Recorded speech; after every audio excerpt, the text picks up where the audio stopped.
అందరికీ నమస్కారం అండి. నిత్య విద్యార్థి యూట్యూబ్ ఛానల్కు స్వాగతం, సుస్వాగతం.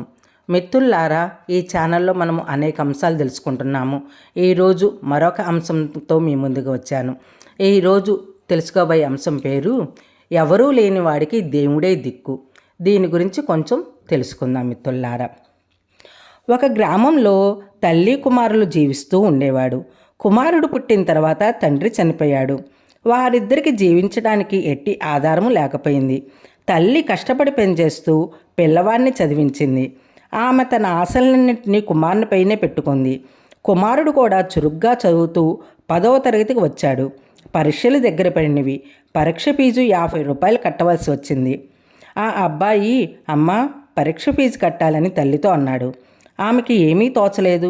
కష్టపడి పనిచేస్తే వచ్చే ఆదాయము వారిద్దరూ ఒక పూట భుజించడానికి మాత్రమే సరిపోతుంది. ఆమె హెడ్ మాస్టర్ని కలిసి తన పరిస్థితిని వివరించింది. హెడ్ మాస్టర్ ఆమెతో అమ్మ నేను చేయగలిగింది ఏమీ లేదు, ఇవి గవర్నమెంట్ రూల్స్ అన్నాడు. ఆమె ఇంటికి తిరిగి వచ్చి తన కుమారుని భవిష్యత్తుని గురించి చింతించసాగింది. కుమారుని భవిష్యత్తు ఈ పరీక్ష మీదే ఆధారపడి ఉంది. కానీ నేనేమీ చేయలేని పరిస్థితిలో ఉన్నానే అని చెట్టు కింద కూర్చొని ఏడవసాగింది. ఆ సమయంలో కుమారు పరిగెత్తుకుని వచ్చి అమ్మా ఎందుకు ఏడుస్తున్నావు అని అడిగాడు. ఏమీ లేదులే నాయన, రా భోజనం చేసి మాట్లాడుకుందాం అంది. కానీ పిల్లవాడు ఊరుకోలేదు. నాయన, నీ పరీక్ష ఫీజు కట్టే శక్తి నాకు లేదు. రేపటి నుంచి నువ్వు కూడా నాతో పాటు వచ్చి పని చేయవలసి వస్తుందని దుఃఖిస్తున్నాను అని కుమారునితో అంది. అమ్మా నేను చదువుతాను, పరీక్ష రాస్తాను. ప్రస్తుతానికి ఎవరి దగ్గరైనా అప్పు తీసుకుని ఫీజు కట్టు. పరీక్షలైన తర్వాత కూలీ పని చేసి అప్పు తీరుస్తాను అని ఆ అబ్బాయి చెప్పాడు. ఆమె మనకు అప్పు ఎవరిస్తాను నాయన, దిక్కులేని వారికి దేవుడే దిక్కు అంటూ ఇంట్లోకి వెళ్ళింది. కుమారుడు అమాయకంగా అమ్మ ఆ దేవుడు ఎక్కడ ఉంటాడమ్మా అని ప్రశ్నించాడు. ఆమె నాయన అతడు మన మహాశక్తి సంపన్నుడు, సకల ఐశ్వర్య సంపన్నుడు, అందరికీ అన్నీ ఇచ్చేది ఆయనే అని తన తోరణలోనే తను చెప్పుకుంటూ పోయింది. ఆ అబ్బాయి ఆ దేవుడు అసలు ఎక్కడ ఉంటాడో చెప్పమ్మా, అతని కాళ్ళు పట్టుకొని బ్రతిమాలి డబ్బులు తెస్తాను అన్నాడు అమాయకంగా. తల్లి నిట్టూరుస్తూ అందరికీ దిక్కు వైకుంఠంలో ఉండే నారాయణుడే అంది. ఆ అబ్బాయి తన జేబు తడుముకుంటూ పోస్ట్ ఆఫీస్కి పరిగెత్తుకుంటూ వెళ్ళాడు.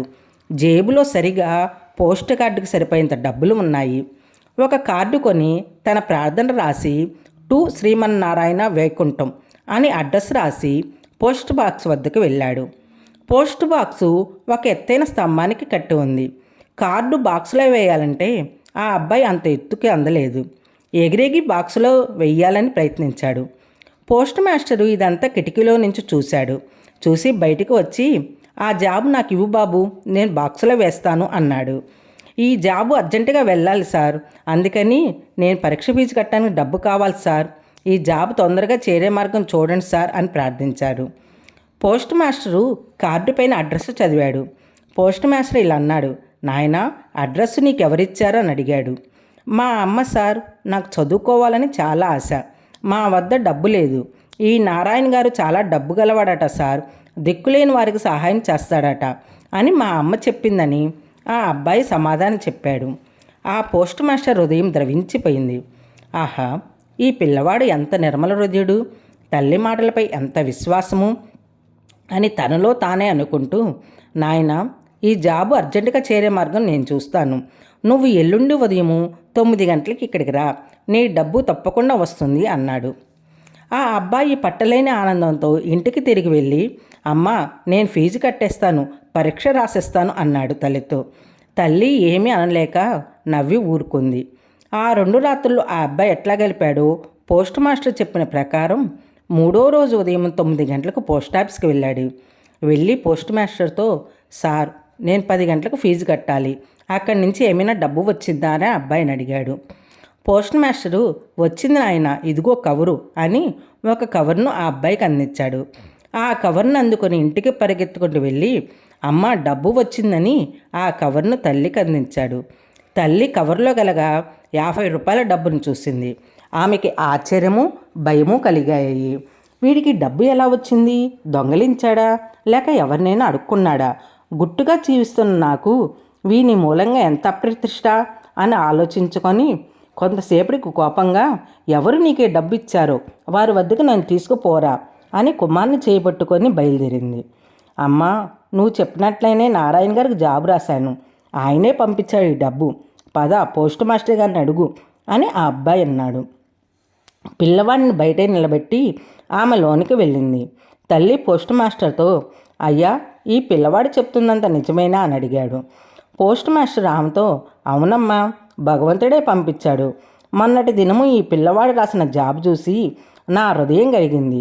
నా మనసులో భగవంతుడు ప్రవేశించి నా చేత ఈ డబ్బుని ఇప్పించాడమ్మా. దయచేసి ఈ డబ్బు వాపసు ఇవ్వకండి. ఆ పసివాని విశ్వాసం దెబ్బతింటుంది. నిర్మల హృదయమైన పిల్లలు ప్రార్థిస్తే భగవంతుడు ఆ ప్రార్థనను తప్పక ఆలకిస్తాడు. ఏదో ఒక విధంగా ఆదుకుంటాడు.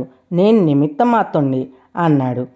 కాబట్టి మిత్రులారా, ఈ కథ వల్ల మనం తెలుసుకోవాల్సింది ఏంటంటే, నిర్మల హృదయముతో సంపూర్ణ విశ్వాసంతో ప్రార్థిస్తే భగవంతుడు ఏదో ఒక రూపంలో మనకి తప్పక సహాయం చేస్తారు. ఓకేనండి, మీకు నచ్చిందా ఈ కథ? నచ్చితే కనుక మీ ఇంట్లో వాళ్ళతో కూడా చర్చించండి. మళ్ళా కొంతమంది ఈ విషయాన్ని తెలుసుకుంటారు, వాళ్ళకు కూడా షేర్ చేయండి. చూస్తూనే ఉండండి నిత్య విద్యార్థి యూట్యూబ్ ఛానల్. థ్యాంక్ యూ మిత్రులారా.